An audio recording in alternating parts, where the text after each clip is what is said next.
I was a firm believer in the institution of the university. In some sense, it is a sacred space of knowledge production. I was wrong. I said it as I saw it. I was out of control. And one day I just received a letter from the dean. The contract is finished. It was really a scary time. It was a war zone.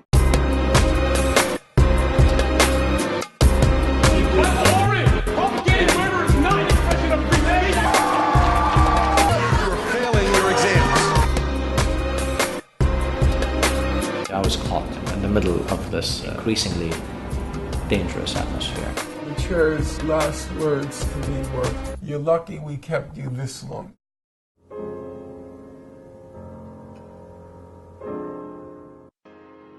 I was a firm believer in the institution of the university. In some sense, it is a sacred space of knowledge production. I was wrong. I said it as I saw it. I was out of control. Then one day I just received a letter from the dean. The contract is finished. It was really a scary time. It was a war zone.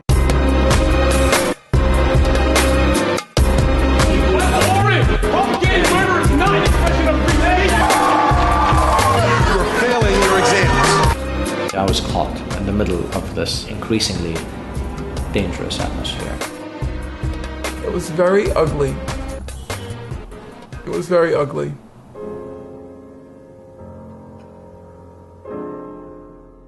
Jimmy Carter, who published this book called Peace, Not Apartheid, he says that he has never in his public life been criticized and vilified as much as he had after publishing this book. This is a man who, under his presidency, increased aid to Indonesia at the height of the massacre in East Timor, refused compensation to the Vietnamese after the war, and made a deal with baby Dr. Valier to prevent refugees from Haiti entering the United States. Now, these are not small crimes. Yet, the thing he's most criticized for, he says, is the writing of a book that showed some compassion to the fate of the Palestinians in Israel today. The right, which has always sought to, I guess, overthrow what they thought to be the liberal establishment, has focused increasingly in cultural avenues. They look at American culture as a chessboard and American institutions as a chessboard, and they want to march through the institutions and capture each square on the chessboard. The campus is an important square. Meanwhile, the pro-Israel lobby sees their influence on campus waning and diminishing, because before Edward Said arrived at Columbia, the Middle East studies programs were dominated by Orientalists like Bernard Lewis and Raphael Patai, people whose ideas influenced the rise of neoconservatism. And these people are being replaced by figures like Zachary Lockman or Joseph Massad. I was in Jordan in June. One day, toward the end of the month, I was traveling with a friend to spend the day in Damascus. Half an hour after I crossed the Jordanian-Syrian border, my cell phone rang, and it was the chair of my department. I kept thinking that, I shouldn't be pessimistic. Why am I concerned? Everyone reassured me. I'm sure it's going to be, all right. And my chair said, I don't know how to tell you this. We're in absolute shock.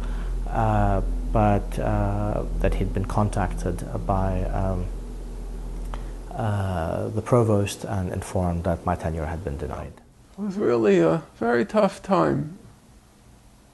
And when they finally let me go in 1992, the chair's last words to me were, quote, "You're lucky we kept you this long."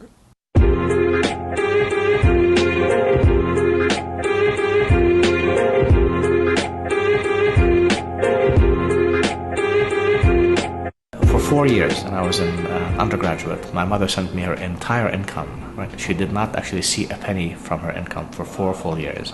My mother came to attend my graduation at Columbia, and She was funny, but in some ways perhaps correct. She said, "You know, this doctorate you've just gotten, this is an achievement that I've made." And I said, "Yes, Mom, in fact, in large measure, you did." There was an advertisement for a position here at Columbia University. So I thought I had a chance because it was a different department and I was going to bring to it a different kind of repertoire of knowledge and angle of critique. Here I was, this, young man from a small city in the Middle East, from Amman, Jordan. Parents were refugees in 1948, and just graduated from Columbia and got a job here. It felt good. My first years at Bard were the best of my whole employment life. I had an identity on the campus as the resident left intellectual. I could do what I wanted. The students were bright. The ethos was generally progressive. I noticed that very few of the faculty were willing to go as far as I would, but that's all right. They said I was their conscience, and everybody was appreciative. I was on many different panels and discussions. And I really was happy for the first few years there. I was hired in December 2010 to teach a graduate level course in Middle East politics. I put together a syllabus over the next few weeks, and in early January I came in, met with the head of the department, and formally accepted the job. A couple days later, he sent me an email saying, "Oh, Chris, don't worry, don't be concerned about it. We don't think it's anything serious." I didn't know what he was talking about. And he sent me a link to an obscure blog. The title of the post was something like, "Gaza Defender Hired at Brooklyn College." Now, it so happened that around that time I had also begun a very active effort to develop an anti-Zionist position. And so I started working on that, and I started writing, and I published an article that September in Tikkun magazine, which is a left liberal, Jewish magazine that is open to criticisms of Israel. And lo and behold, about a month after I published this article, I got a call into the president's office and was informed that I no longer had the HIS chair. They'd suddenly taken away my Alger HIS chair from me. I wasn't concerned until the assemblyman got involved. He said that I was better suited to teach at Islamic University of Gaza and shouldn't be at CUNY. That if CUNY hired me, it would be tacit support for terrorism. He went on to say, gratuitously, non sequitur, that this has nothing to do with your anti-Zionist writings. Who asked him? I didn't say anything about my anti-Zionist writings. And then he went on to say further that, of course, you know that I am an ardent Zionist, and I believe very deeply that the Jewish people have much of a right to the state of Israel as the French people have to France. The head of the department contacted me. She called me on the phone and told me that the provost had exercised his authority to intervene to cancel my appointment, which was highly irregular. And he claimed that it was because I lacked sufficient credentials to teach a graduate level course, which of course is just silly because plenty of my peers have similar credentials. I think it was quite obvious that this was politically motivated and really had little to do with the credentials. So, I wasn't about to argue with him, but I was appalled by his reasoning. I was shocked. I knew that my days at Bard, not coming to an end, had certainly ended their trouble-free zone, and I was in for a hard time.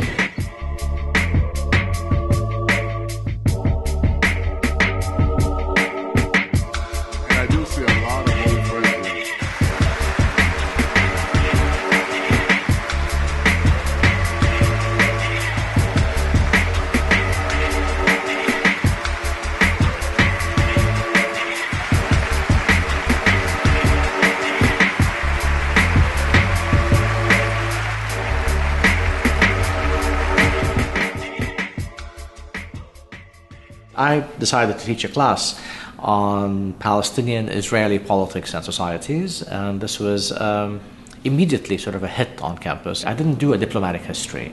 I did more of a thematic kind of approach, meaning I wanted to deal with the question of race, the question of colonialism, the question of gender.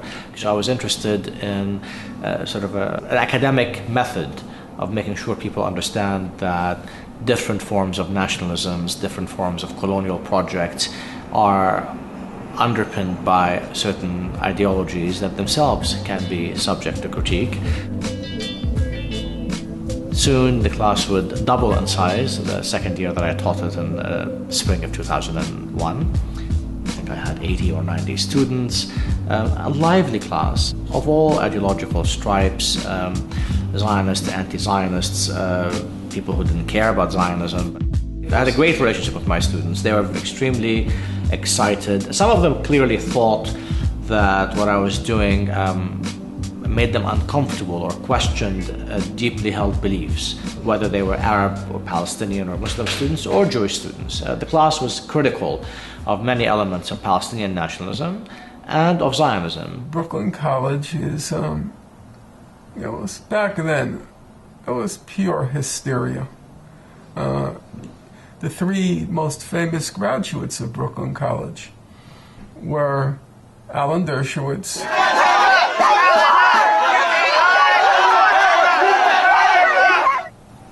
Meir Kahane, the founder of the Jewish Defense League.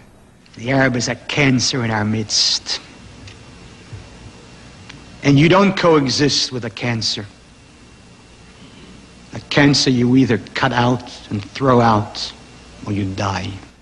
And Bernard Goldstein, who a name may not be familiar to most people listening, he was the one who carried out the Hebron massacre in 1994. He went into a mosque in Hebron and shot down the Palestinians as they were praying. 3 months ago, he seemed to warn of today's attack. With the help of the Almighty, we will found the state of Judah, and then we will know how to deal with them on our own. So it was Dershowitz, Kahane, Goldstein, and now I'm teaching there. It was a war zone. I was the headline every week of the school newspaper. Finkelstein attacks Israel. It was like I was firing missiles at Israel. And then, of course, this all became complicated when I kept going further and wrote this book, my anti-Zionist book, which is called Overcoming Zionism. And this gets into territory that I consider highly rational, but is also very forbidden. That is to say, creating a single democratic state. Several things had happened, of course. 9/11 had happened, and before 9/11 had happened, also the second intifada in the West Bank had taken place. The question of affiliation became much more important, where one came from, if you're a Palestinian or if you're an Arab or if you're a Muslim, suddenly came to define what you could or could not say. I did notice that there were several students who were who seemed, and very agitated. When I was asked to speak, the students would literally come right up at me. I mean, they would not sit there, they would not just heckle, they would come right up at me. It didn't bother me. They bothered the other students because often now they would interrupt me constantly. I couldn't actually give my full lecture as I had planned it. They would take my courses. I know it's very hard to believe. They would take my courses, sit in the first row, and just talk loudly. And I would stop, look at them, wouldn't stop. I would say, "Are you going to stop talking?" They just kept talking. I said, "Leave the classroom." They wouldn't leave the classroom. Many of those students who were interrupting me turned out not to be students at all. They weren't registered in my class, and there's no way for me to have known that. Why are you asking me this question? This was answered in the literature you were supposed to have read for today. Oh, sorry, we haven't read. And then I realized that they weren't really reading, and I dared ask the question, why aren't you reading? You do realize that you have to read the material for the exams. And they said, oh, no, we're just auditing. So what do you mean you're auditing? If you're an auditor at Columbia University, first of all, the professor has to approve your registration as an auditor. It turned out not only that they were auditors, they weren't registered auditors, meaning they were just people who just walked off the street and into my classroom and decided to harass me and take class time this entire semester. And the chair of the department, Morton Berkowitz at the time, everyone was terrified of these people. terrified of these people. Wouldn't do anything to support me. Nothing.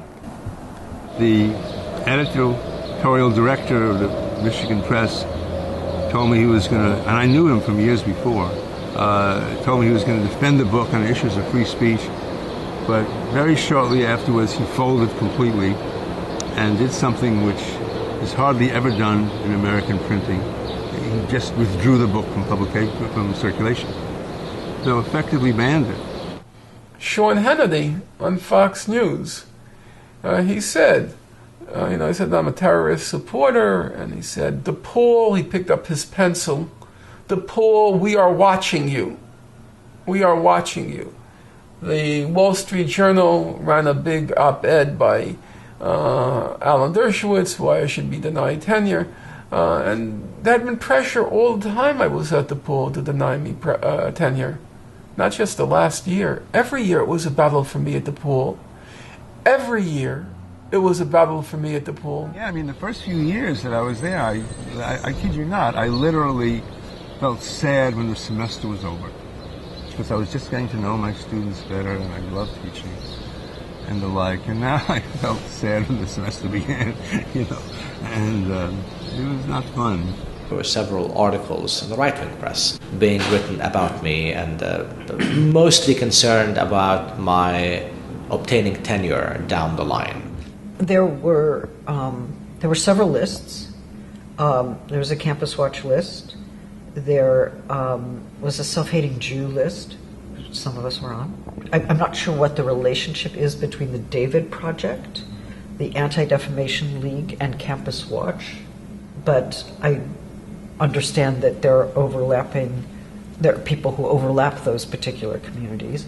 But yes, it did seem that there was a kind of monitoring of what was happening on campuses. I was beginning to be annoyed at this because I felt this was no longer just ideological sparring. This was not just the press or some loony person, but this was now a very powerful organization. Some of these tactics are I don't want to use that term McCarthyism too simply, but they share with McCarthyism intimidation, threat of punishment, heightened monitoring, surveillance, and the idea that there is some political superego, well-funded and omniscient, that is watching over what's happening in the academy and watching over what's happening in your classroom.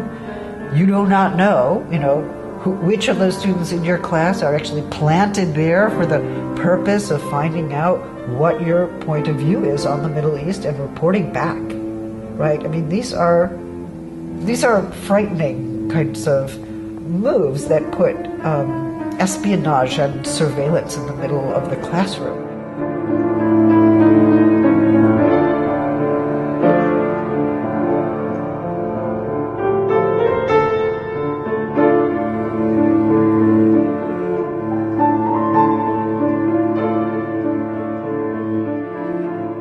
Meantime, the economy collapsed and gave the president the option of saying we can't possibly, indulge some of these high-priced people around.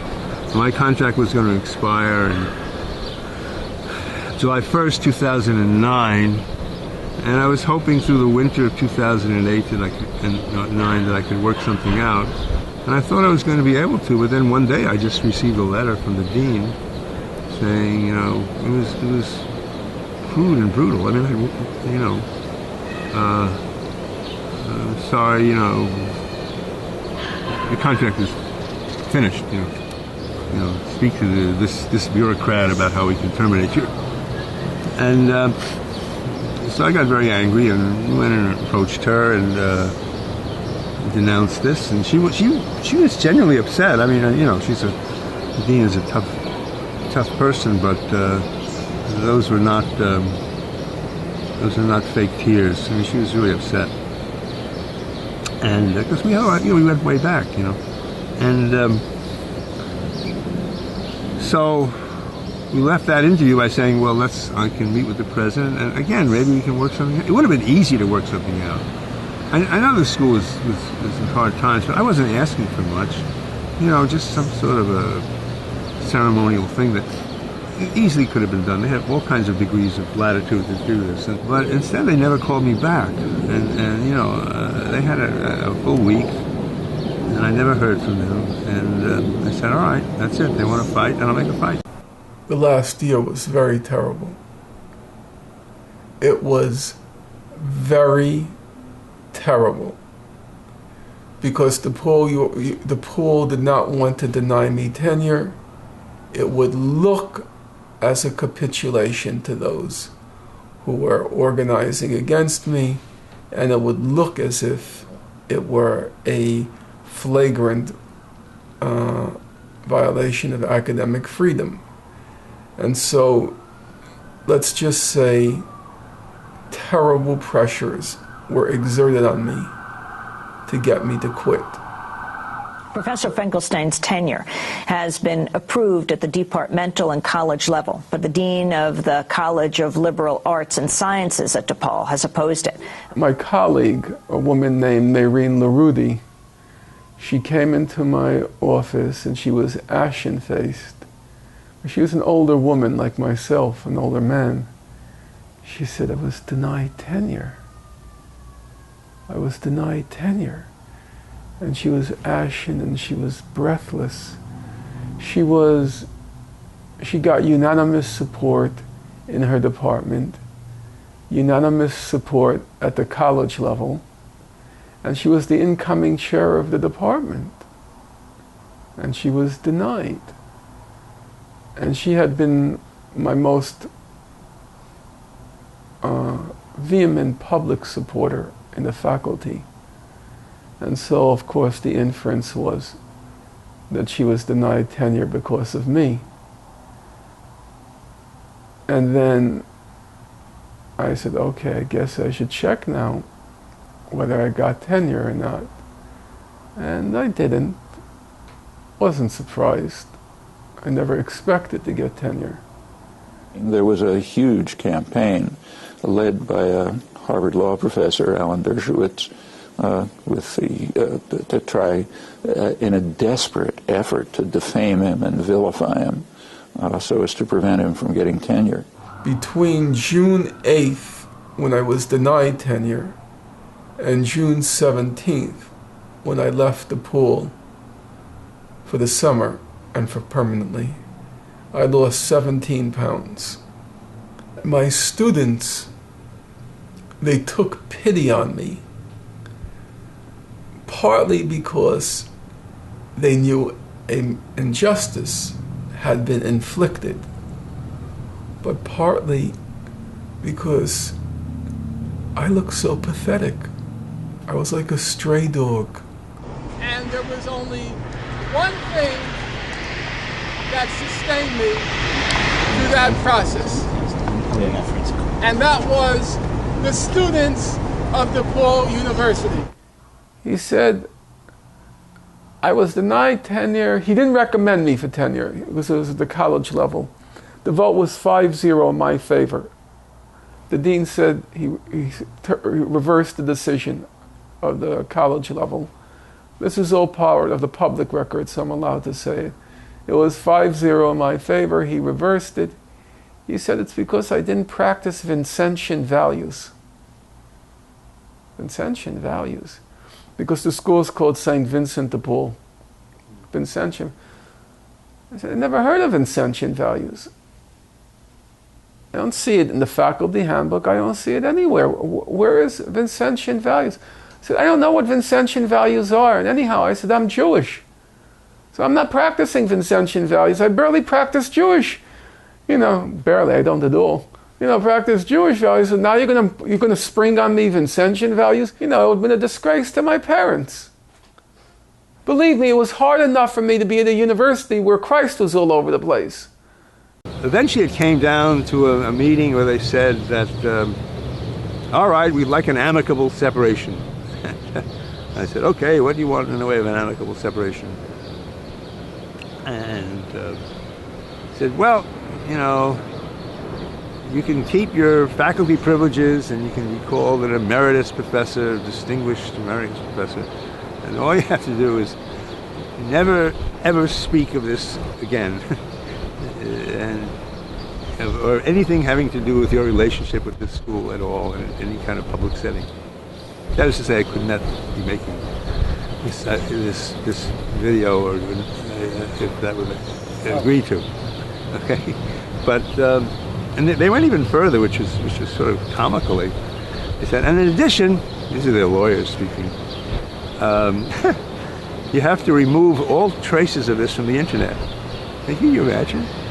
I mean, the internet. I mean, I said, you know, it'd be like passing urine into the ocean and saying, "Oh no, clear it out." You know, get every drop. I loved to teach. I lived for teaching. Teaching was for me like you walk into a classroom, the show must go on. Death is very efficient in the United States. It's the only thing left that's efficient.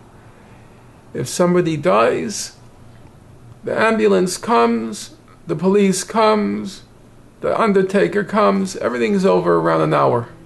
It's very efficient. And so after it was all over, I didn't know what to do with myself. Okay? Parent here, parent gone, parent taken away. What do? I went back to teach. I went to Hunter that night. But after that last year at the pool, I can't anymore remember why I loved teaching. It casts such a shadow over those 20 years. I don't remember. You know, I thought I would miss it so much. I lived for it. I don't miss it at all.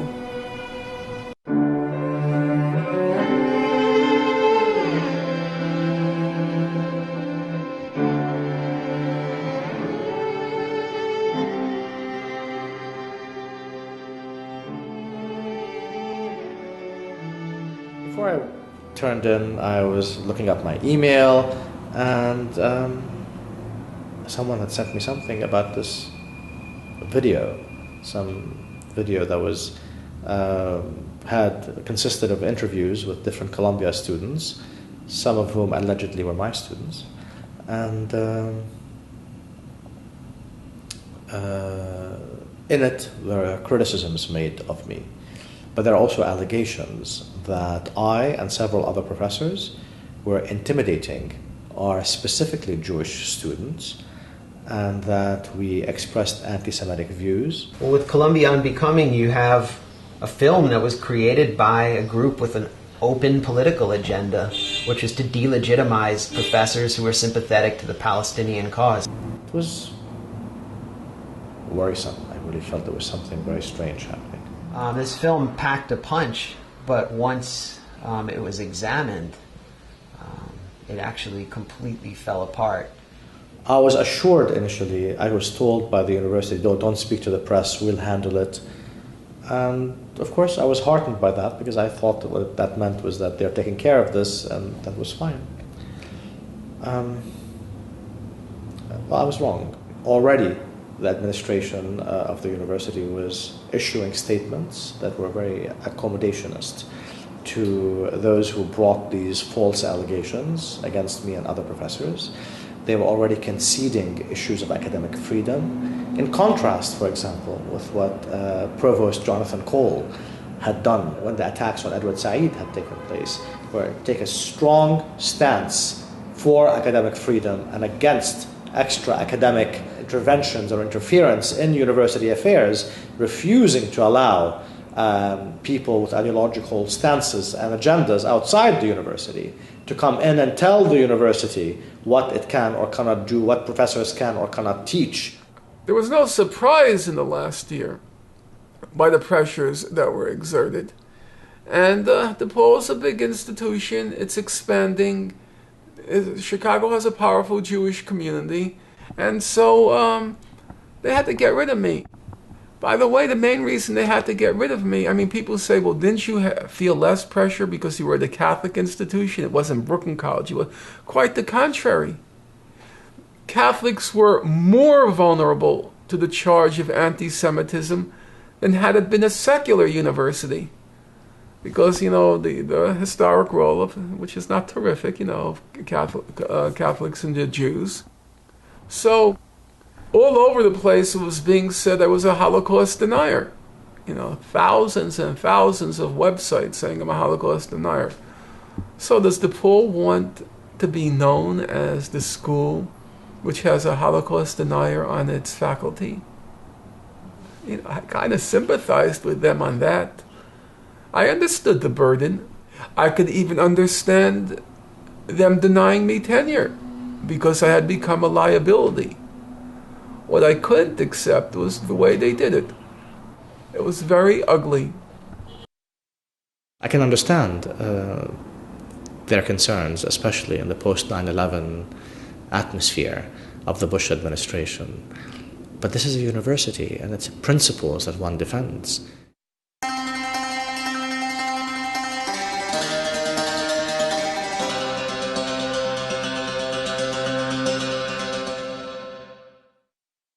The first step they decided to take was an ad hoc committee to investigate the allegations made against the professors. The charge of the committee was not to call upon my students to come and testify, but rather to issue an open call to anyone who felt like that they had something to say, to come and say it.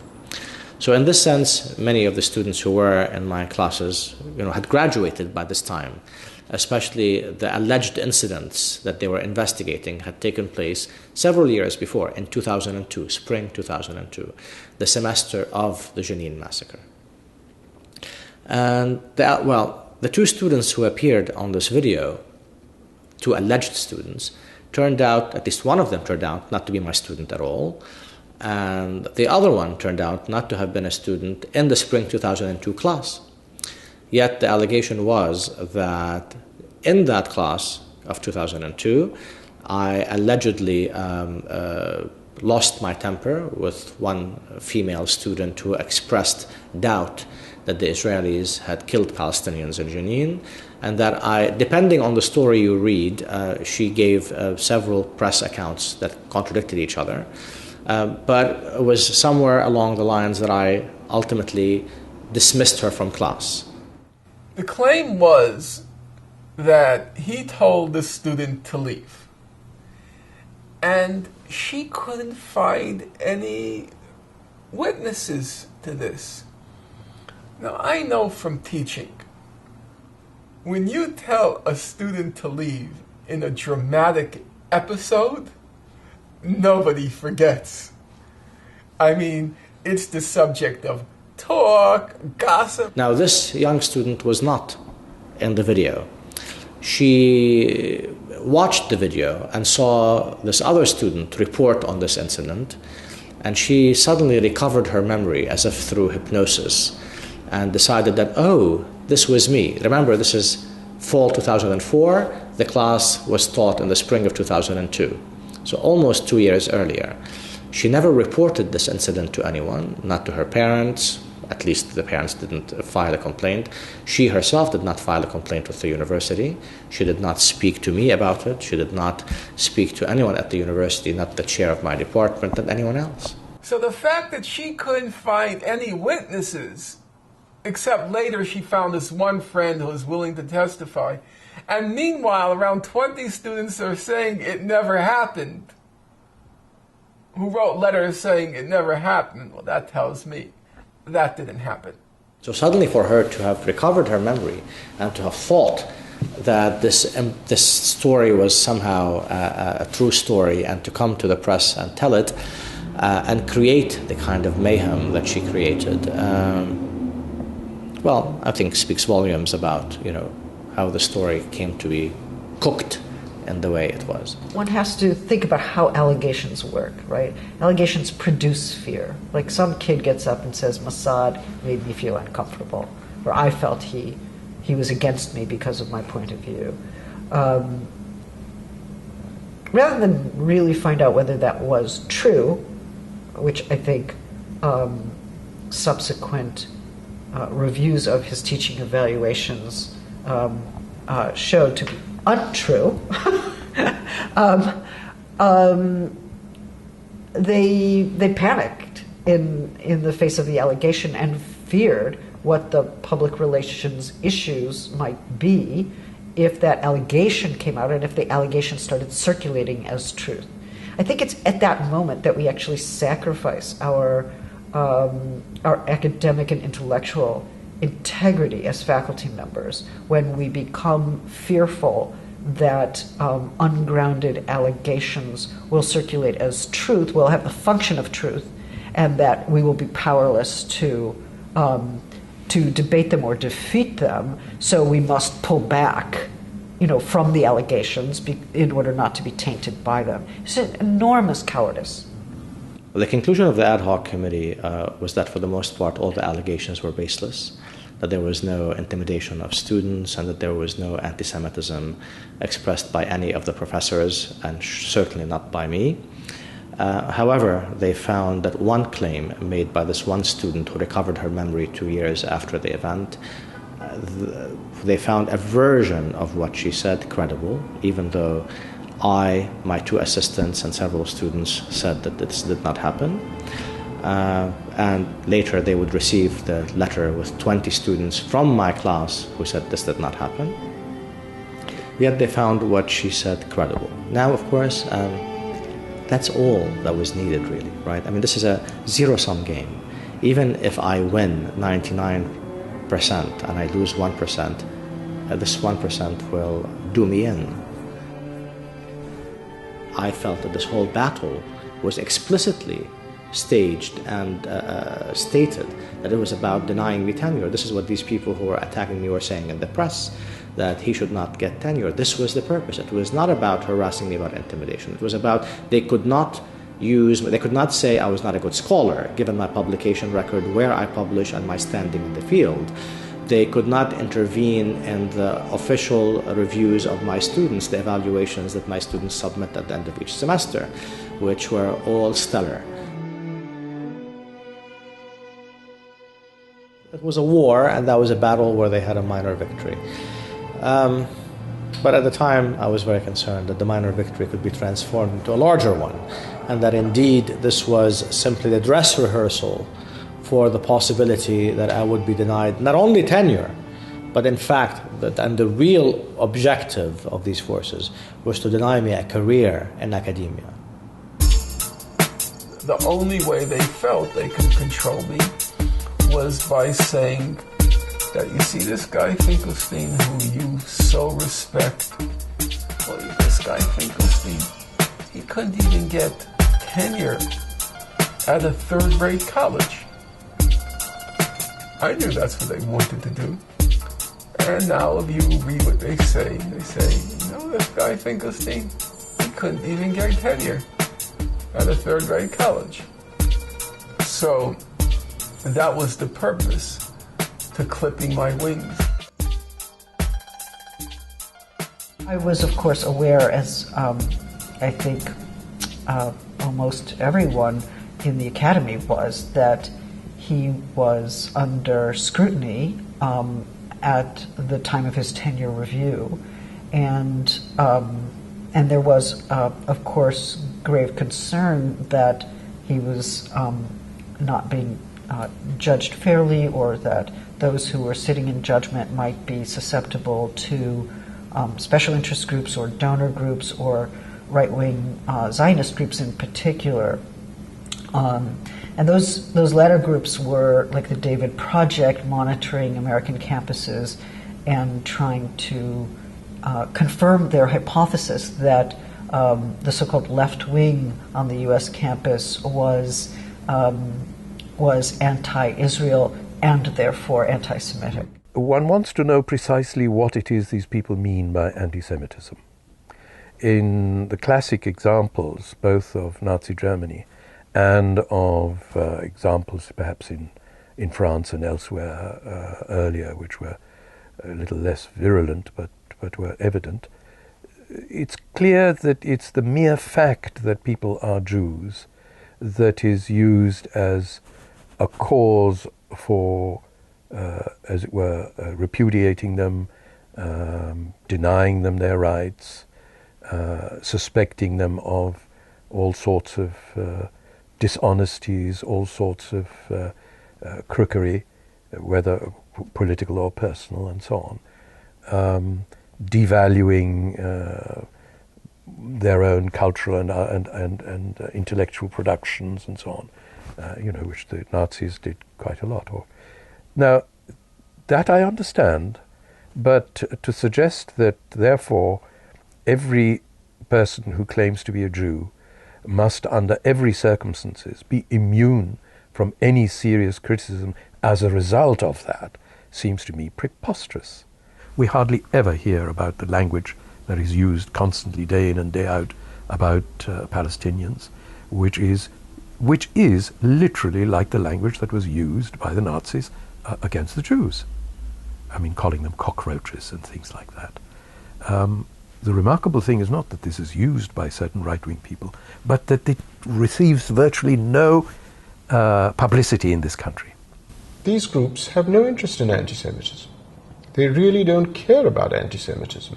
The only thing they care about is to block all criticism of Israeli government's actions against the Palestinians. That's all they're concerned with. People say, the trouble with the United States foreign policy is that it's being directed by a foreign state, and that is Israel, and so on, and that's damaging to Israel, to the United States. But the United States has a system of pressure groups, both within Congress and outside. And this is part of the American system, which is now heavily weighted, as we all know, increasingly so, on money. And the threat of taking away money or giving members of Congress money, is always there. It's a part of America. It's not that America is acting foolishly on behalf of a foreign country, because the Jewish population and the organizations that they have, the Zionist organizations, are a part of America and a part of the American political system, and it will continue for as long as they have the power to speak and not the so-called majority who are disenchanted. And this will continue.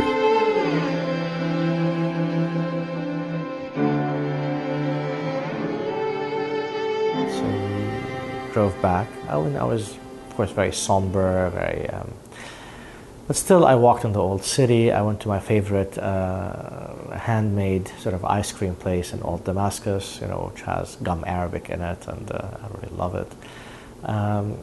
And then we just drove back, and I just pretended that, whatever happens, okay, I'll fight it, and I must press on. Edward Said used to always say that. Joseph, we have to press on. We just cannot, give up. People understood that Mossad was being punished for a political point of view, and that the threats to his tenure came from those who disagreed with that point of view. But I saw no scholarly argument. I was aware of no scholarly argument that his work was either insufficient or illegitimate. I did not see that. First of all, their focus was Columbia University because of Joseph Mossad and because of the legacy of Edward Said. The Orientalists and the pro-Israel figures on campus had always called the Columbia Beer Zayt on the Hudson as sort of an insult to Edward Said. The job of a president at a university, contrary to popular belief, it's not to preside over the university as an administrator. It's to fundraise. That's the main responsibility. Now, it happens that this president of Columbia, he had just come from Michigan, or recently come from the University of Michigan, and he had all these big plans about expansion of Columbia. And then he figures once the Mossad case became high profile, it's like, all the alumni are going to start getting letters now. Don't give money to Columbia if they tenure Mossad, and if they tenure Abu Haj, don't give money. And so he sees all of his grandiose plans to expand Columbia, they're disintegrating before his eyes. And so he panics. Campus presidents depend on a lot of donations and endowments from people who are also simultaneously funding the pro-Israel lobby. They're not taking money from Arabs or from people who are sympathetic to the Palestinian cause, who mostly don't have money. Since the inception of the American Association of University Professors, I think it's 1915, academic freedom has been defined as a particular right that campuses have to discuss intellectual issues that may or may not conform to popular opinion. And that safeguarding of the university as a critical site, a site where any number of opinions might be examined and discussed in passionate terms or in impassionate terms, really is part of the autonomy of the university system. So one question is, those who give money to a university, do they have a say about what's taught in the classroom? Those who give money to the university, do they have a say about who gets tenure and who does not? It seems to me that in both those instances we would have to say no. They can support the university, but to support the university is to support an open critical space for the examination of views that may or may not have popularity and that may well be controversial. In the Mossad case, it had nothing to do with principles, it had nothing to do with academia. It had to do with money. That was it. That was the whole thing. It was just about the alumni contributions. Just like with the pool, they were terrified. They're in Chicago. They want to expand, and then they're going to have the reputation. They are the Catholic university with a Holocaust denier on their faculty. That's what they cared about.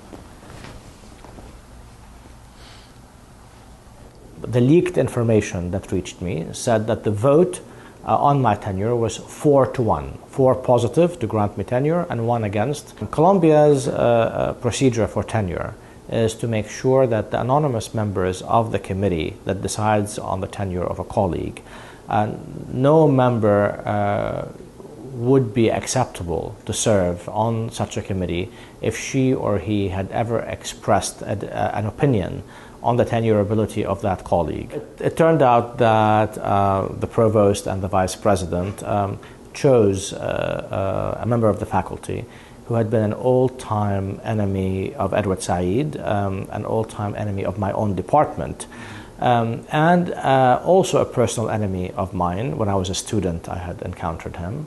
And this particular faculty member also had expressed a desire to deny me tenure publicly to anyone who would listen to him over the years. So of course, that is his right. However, not only was he chosen to serve on my committee, but to chair the committee considering my tenure. The president of Columbia, he went on radio after the report was released. He went on NPR in New York, and he said, it's true that Mossad threw the student out of the class, which is not what the report said. That was a flat-out lie. And Mossad called him on it. And then Mossad began to directly attack the president. He may have attacked him before also directly. I'm just speaking now from my memory. And I thought to myself, nope, the guy has crossed the line. You never attack the president. It's the authority of the office. I thought to myself, he's not going to get tenure because he attacked the president. But then Mossad took a prudent course, which is he managed to recruit the ACLU on his side, which first of all meant a large part of the ACLU in New York is Jewish. And now he had them in his corner. And secondly, the president of Columbia himself, he made his whole reputation in his scholarly work on the First Amendment. So now he was in a very uncomfortable position of having the ACLU opposing him on a First Amendment issue.